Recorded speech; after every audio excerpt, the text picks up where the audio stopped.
Hey there, my name is Scott Grant. I'm a certified senior advisor and senior home safety specialist at Creating with Grace. Today we're taking a look at this bubble word search game, which is designed specifically for older adults who have cognitive impairments, dementia, Alzheimer's, things like that. This game is designed specifically to help with cognitive challenges, hand-eye coordination, fine motor skill training. You can play it in a group setting for socialization, and it helps keep the mind and hands busy. On the back, you've got some information about the 7 different stages of dementia. I would caution you, though, that if the person you're playing this game with is sensitive about their condition, you remove it from the box or cover this up somehow because this could be triggering for frustration and anxiety.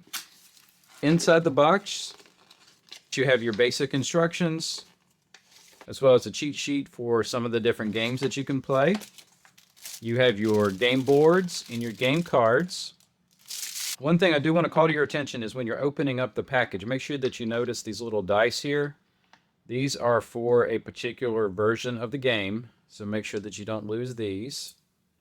So we will take those out and set those aside for now. The general playing boards are a nice, soft, flexible rubber, so no concerns about any kind of injuries there. And just uses these little bubble letters to play the various games. And then when you press the letters, they do make a nice little pop sound. So that just helps keep people engaged in playing the game. On each game board also you have moons and you have suns on the top.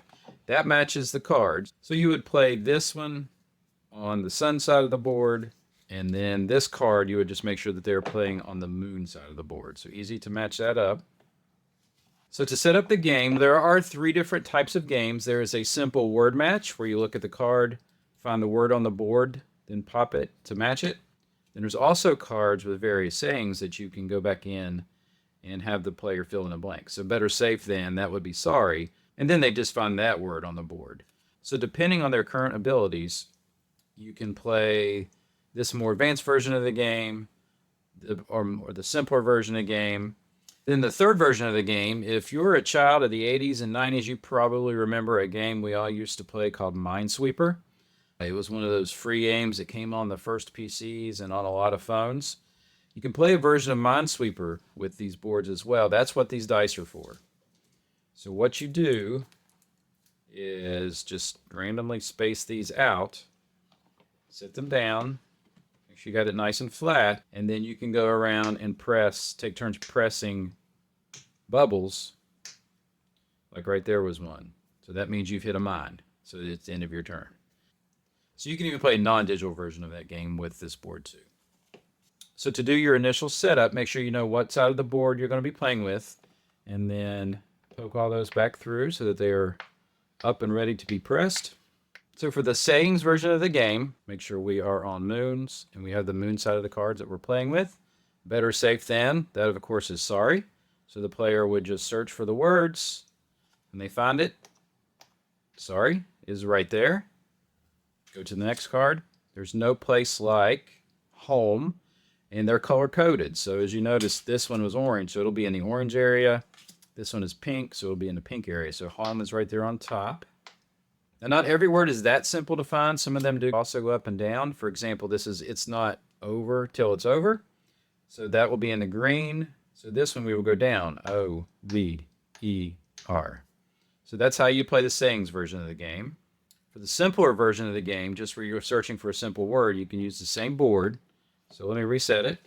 So again, everything's color coded. So dogs will be here in the green. So search for dogs, D-O-G-S. Day, D-A-Y.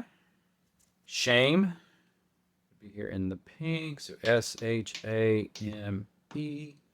And then you just continue like that. So you got 52 different cards. You got 2 different game boards with 2 sides, so that gives you 4 different playing boards to play on. All words go horizontally left to right or vertically from top to bottom. There are no backwards or diagonal words, so you don't have to worry about them getting that advanced. Then if you want to play a more competitive version of the game, there is a 2-player version of the game where each player can take a board and someone calls out a word, and then they race to see who can find all the letters in those words the fastest. And the game comes with a list of high-frequency words that are available on both boards. The example they use is sister. So you say the word sister, each player takes a board, And then the first one to find all those letters in the word sister, S-I-S-T-E-R, wins that round. That just gives it a little competitive element and can be used in a group setting that way as well. So just a quick roundup of some of the features that I like about this for older adults and people with dementia. You've got a nice big font that's well contrasted against the bubbles. The game doesn't require any kind of writing, so anybody with limited dexterity won't have any problems playing this game. You've got multiple difficulty levels, so you can play this game with various stages of dementia. It's a game that many older adults with dementia can play alone, so it helps keep their mind and their fingers busy. You can have social interaction with it by playing the multiplayer version of the game. And it enhances multiple skill sets, everything from cognitive skills, motor skills, and even social skills. And finally, it's easy to clean. Just wipe it down with a damp cloth and a very mild detergent just to keep it clean and looking good. A few tips for you for setting up this game for success. You want to make sure that you have optimal lighting. Make sure that the player is in a place that they can really see the board well with bright lighting. Make sure they have a comfortable seat or seated position. If they're in bed, raise the head of the bed. If they're in a chair, just make sure they've got proper positioning. Make sure the board is at the proper angle that's easy for them to see. You want it to lay on a flat surface because of the popping bubble action. You don't want them to be in a position where they got to hold it like this and then it's bending as they pop it. If you have any concerns about them getting frustrated with trying to play a more advanced version of the game when they should be playing just the basic word search, just organize the cards so that those are the only words they see on top. So you got multi-sensory engagement, you got no writing required. It's a reusable design compared to just those circle paper word search games. You have multiple play options, and it can be used in either group or individual use. You can organize the cards so that it's easier for them to play. You can even go through and choose smaller words. You can also set the game up so that they're only doing the words that they know. If you noticed, some of the cards have pictures on them as well as the word, so that may help people recognize words. That helps the player match the word versus the picture, which could be an easier version of the game. You know, certain cards don't have the picture, so you could choose to use only cards with pictures and words to make it easier. The only potential drawbacks are you do have a limited card selection and word selection. So if the person is really involved in the game, you may reach a point where they feel like that they've done everything they can do with it. And as I mentioned earlier, if the player is sensitive about their condition, you may want to make sure they don't see the back of the board game. So I hope this has been helpful. If you have any questions or comments about this game, please leave those for me down in the comments below, and I'll do my best to get those answered for you right away. And if you did find the video helpful, please like or subscribe to the channel for more helpful content.